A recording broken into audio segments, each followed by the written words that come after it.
Another cool feature that we have placed in Spotlight 9.0 is the ability to resize your objects using hotkeys. What you're going to do is create your ellipse here. If you press and hold down the letter X on your keyboard, as you can see, it gets bigger. Or if you press or hold down the letter C, it shrinks.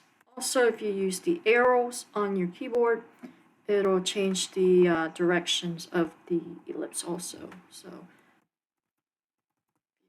go ahead and use the left arrow, it gets smaller.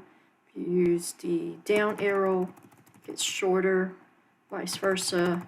Use the up arrow, it gets bigger or longer. Use the right arrow, it expands.